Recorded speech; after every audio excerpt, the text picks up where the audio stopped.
Hey, everybody. Happy Friday. Welcome back once again to Behind the Numbers with the Wilsons, where I'm joined, as always, on every Friday with my son, Andrew Wilson, who is the smart one in the family when it comes to polling, public opinion research, big data, analytics, AI, all that stuff that drives all that stuff. So, Andrew, we've got some banger news this week on Donald Trump's We excellent, do. super rising approval ratings. And by rising, I do not mean rising, I mean crashing. New lows. Yeah, his New approval lows, rating baby. is not improving. It's getting much worse. Mhm. And I think the most important thing to know about this is that his new low approval rating is driven by a new low approval with independents specifically. So you can see that green line is U.S. adults, Yep. and that dashed gray line is Uh huh. independents. So independents on average disapprove of Donald Trump more than U.S. adults in general. And I also think Republicans are at a slightly low ebb for approval of Donald Trump. Right. 89% is not super promising. Not great for Um, him. and I think it explains a lot of the panic we're seeing from the Republican Party. And we can talk all about that. Yeah, let's dive into that a little bit because I think as you pointed out earlier on a call that a lot of this is coming manifesting itself as this panic over having to keep the House with redistricting, Right. and manifesting itself as a sort of rising tide of panic. Yeah. And I think maybe if you look back a little bit, I think the panic might have started with this Epstein stuff. Right? I know we've gone back and forth about this a few times. Yeah. Epstein's not going to be anybody's top issue, but the Republican Mike Johnson closing the House because Epstein was suddenly this looming terrible Uh-huh. issue. I think it was really indicative of a sort of snowball of panic in the whole party on all fronts.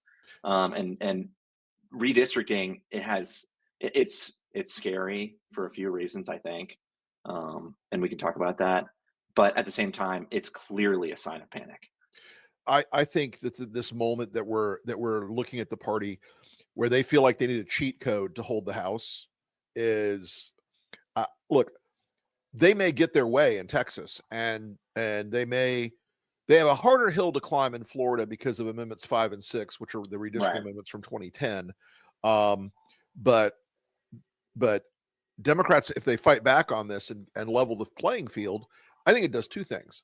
I think it sends a signal to the other Republican states like, don't play fuck around. We'll just keep rolling up this number. And the Right. second signal I think it sends to Democrats is to say, we're in this fight. You're going to win this thing in 2026 if we do it right. And Trump and his base are now more demoralized than they've been in a very long time. I mean, Yeah. I mean, it's going to be.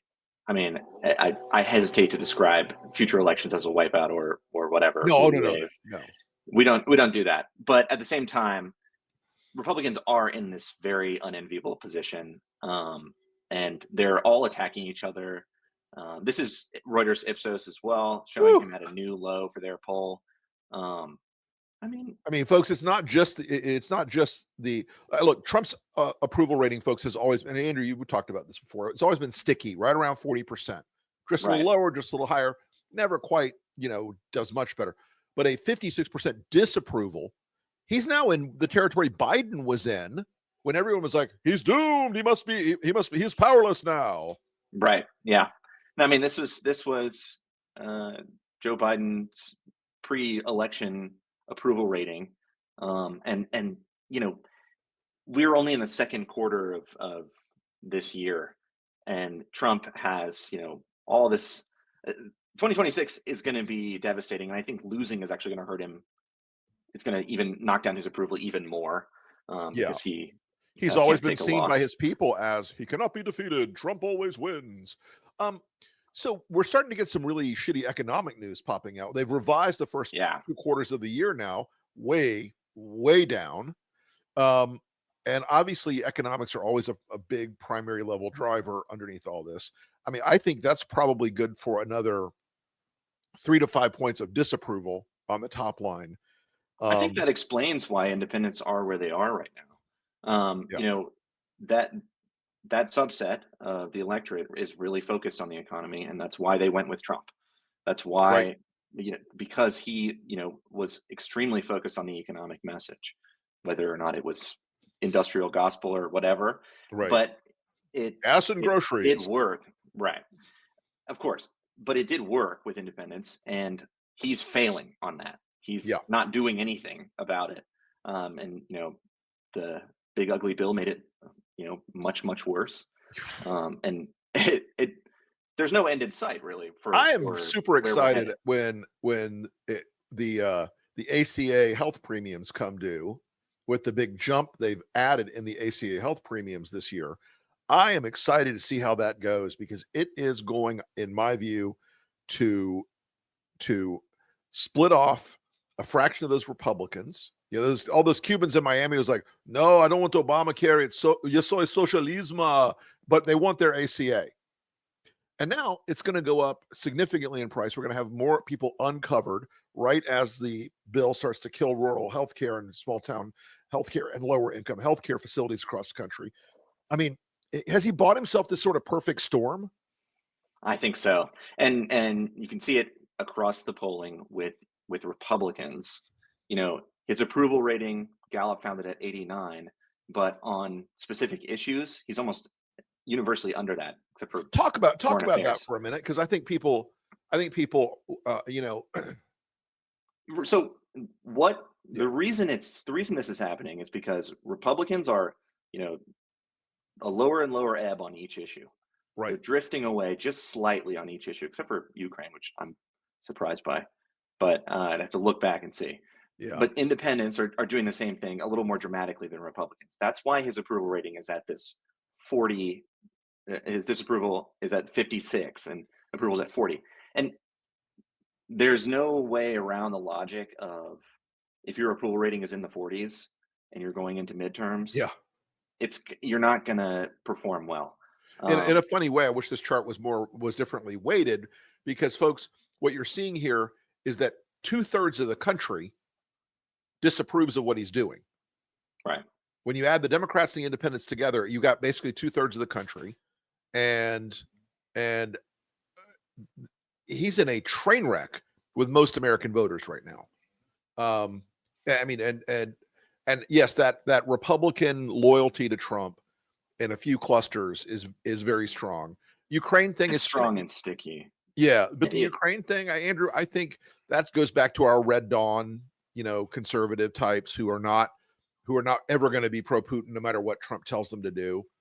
On the budget, I think they know in their gut that this bill was a blowout of debt and deficit and billionaire tax cuts.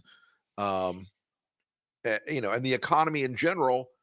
If you think that Donald Trump is going to win on the economy, especially if these job numbers go down, and and the problem is, I was talking to Scott Galloway yesterday. He said something really interesting, and I thought about it from a polling perspective. After the S&P right now, 7 companies, essentially Apple, Microsoft, sure, the Magnificent Facebook, Seven, right? Meta, the FANG companies. Essentially, 7 companies are driving about 70% of the equity in that market. And if one of them takes a dump, It all it's going comes to pull the down. economy underwater, like that day. Right. And I was Yeah, thinking about it we're from a polling over. perspective, like what a thin reed Trump is holding on to for his economic, the viability of his economic polling. Especially considering that a lot of his voter base, we traditionally they're considered boomers, but they're wealthy boomers, A lot of them. and they are over leveraged in these big Oh companies. yeah. Their retirement plans are tied up in one of those Magnificent Seven companies, Uh-huh. and that Uh-huh. that sort of collapse scenario for the economy would devastate Trump's voter base.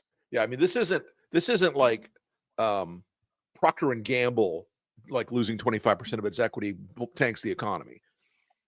Meta or Apple or Nvidia, then it's like then the world is going to turn in a very sour direction very quickly. Not to mention a huge number of European pensions are invested in those companies too. So it's not just us. Right. Well, I'm curious what your thoughts are. I want to go back to Epstein for a minute because I think Sure. this is the persistent problem. You now have a third of his own Republican base saying they think he's covering something up. Talk to me about where you see. I look at the Epstein matter for him on two terms. For his base, it is a corrosive sort of erosion, an acid eating away at the base. Right. It's not going to sweep them all into the gutter, but it's not going to, but nothing's getting better on that front. The other side of it, I think, is just a purely political side where his brain is broken. He can't stop talking about it. He can't stop making it worse. Talk to me about what you're seeing in the numbers right now on Epstein and Trump. Yeah, Republicans have essentially turned on him over Epstein. They're really angry about it. I'm sure they're crossing their fingers and hoping that he'll never bring it up again. But he consistently does. So if you look at the 2024 Trump voters, right, about 10% of them say that Donald Trump was involved in Epstein's crimes. How you could possibly 10% of his base thinks he's a pedophile. America, work that out. 10%. And could you ever vote for him again, or imagine, that somebody who you think is a pedophile right. is going to endorse somebody who, that should take away all his political power over that 10% of Republicans. Yeah. I'm not sure it does. Well, and you know what, that's and Tony McLaughlin, or Tony Fabrizio, excuse me, not McLaughlin, Fabrizio, says that 10 to 15% of the base are the QAnoners and the people that believe in the Epstein theory, and that's them. Let's go back to that other slide for a second, Sam or CJ. I do think there's another dimension to this that we haven't quite talked about is, on the political side in the House, in Congress, and on the campaign trail next year, it is going to get increasingly difficult to defend Trump on Epstein. Oh, yeah. They will try constantly, but you'll notice over time that they'll be less and less enthusiastic about it as Trump keeps bringing it up. You can see this with Mike Johnson. Yeah. The reason that he retreated out of the House, sink into the earth and die. Right. It is. They will continue to defend him, but it'll get harder and harder every day. I think something here, you were pointing out earlier about the drift on independence on economic stuff. Look at the independent on the party ID column. You've got 2-1 independents believe Trump was involved in crimes with Jeffrey Epstein.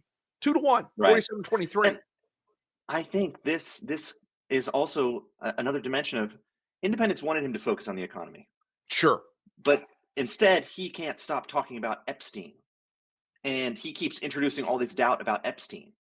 So, they see it, they categorize this as another one of the bullshit distractions, the weird, conspiracy fantasies that the White House produces. Right. And he's not talking about the economy. He continues to talk about Epstein. Yeah, I think there is so much data in this one chart about how Epstein has hurt him. You saw that you sent around that thing earlier in the week about how young voters have just bailed on Trump, just absolutely crashed out. And you look at this, 57-18 are showing that they think he's involved with some sort of criminality. If only 18% of under 30 voters believe that you're not a pedophile, okay, you're in huge trouble. You're in deep water. It's also not a label that really goes away. So Donald Trump will be remembered as a pedophile. Yeah. And again, the drop in Peter Schelling asks, is dropping with 18 to 29s is the most of that drop from independents. I would think so. I don't know that we have that data, but it would be younger voters tend to be less demonstrably on the partisan. I would have to check, but logically, yes, I would guess. I mean, that's sort of my thought, is that it doesn't it holds up that it would be younger voters behaviorally are more likely to register NPA than either party. And we know that in the polling, younger voters have lower and lower approval ratings of the parties themselves. So we know that they're put off by the parties, especially the Democrats, which is pretty incredible that Democrats are leading in the generic ballot for next year. Yeah, talk to us a little bit about that, Andrew, because the Democrats are very worried about their status. They're very worried about the drift in the Democratic Party's brand. Right. And I'm curious. Talk to us about like where and why we've got that divergence between everybody hates the Democratic Party, but now we've got a majority of Americans saying their voter intention is Democratic.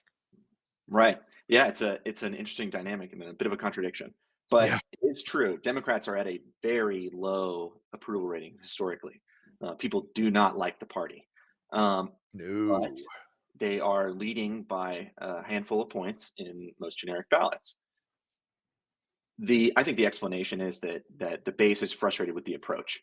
Um, they want the party to be in power because they are, you know, they're pissed off about what Trump is doing, but Right. the party is not in power and not doing anything in their eyes. So they're irritated about the approach of the Democratic Party, and that explains why, while they'll stick with them, they are going to support them next year. They really don't like the sitting on your hands Right. waiting. They'd like a better. They'd like Schumer approach. they'd like a fighter. Right. They want a more aggressive approach Yeah. to Trump and Trump's policies. But uh, I won't make excuses for the Democrats. Yeah. Not our But job.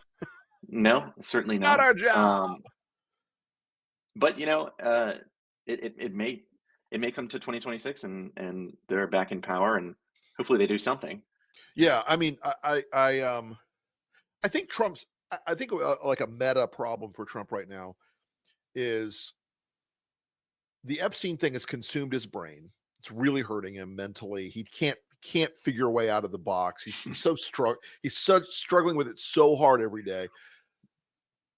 But Michael Wolff was saying this morning, he's like, I think Trump wants the Democrats to win. He wants them to investigate him and impeach him so he can be the victim again and reassemble the base, and Republicans Sure. will flock back to him. I don't think that's out of the question. And honestly, I don't care at that point. I mean, No. paralyzing the rest of his bad behavior by taking control of the House, that is the way. That is the key. Yeah. Who knows what kind of destructive bullshit he could come up with in his rotting brain, especially between now and the next election. Um, he winning back the House is one thing, but we do have some new polling out of North Carolina Yes, let's talk from about Roy that for a Cooper. minute. So some happy news, folks. We're normally not a ray of sunshine here on the show, but got some good news out of North Carolina. Yeah, so Roy Cooper hopped in the race, and he is leading Michael Wadley. Um, Republicans really had a rogues gallery to choose from for this. Man, they For really this did. I was really election. hoping for Mark Robinson to make a big comeback. Mini soldier, baby. I All the thought it was going to time. be Laura Trump. All right. That would have been awesome. But regardless, I God, it think would this have is been the sort of thing great. like we have to keep our fingers crossed for, and these opportunities where Republicans, like, this is because Tom Tillis couldn't swallow it anymore. Right. Um, Right. And if Tom Tillis hadn't been a chicken shit, he could have defied Trump, but he couldn't defy Trump because Tom Tillis is definitionally a chicken shit. yeah. I mean, he's up 6 points in an early poll. There's not a lot of undecideds. I'll take that. It could be a layup. Listen, if we end up with picking up that Senate seat, first off, it does change the power dynamic in the Senate a little bit more. I don't know what's going to happen with some of these other Republican.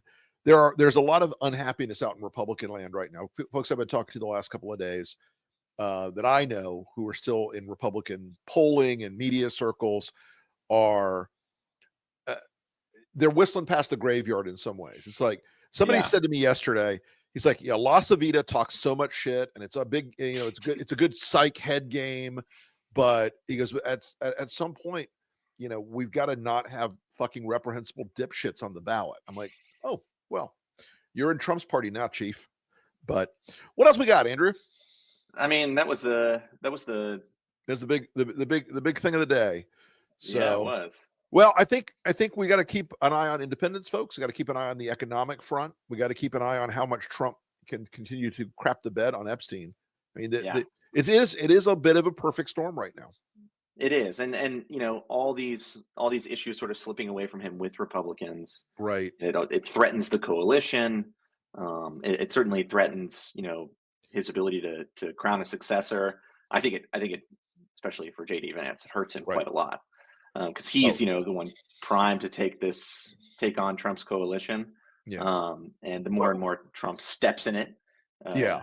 So the worse it gets for that JD. is going to be the John Woo action movie style, 27 guys in a circle all pointing guns at each other when this thing breaks.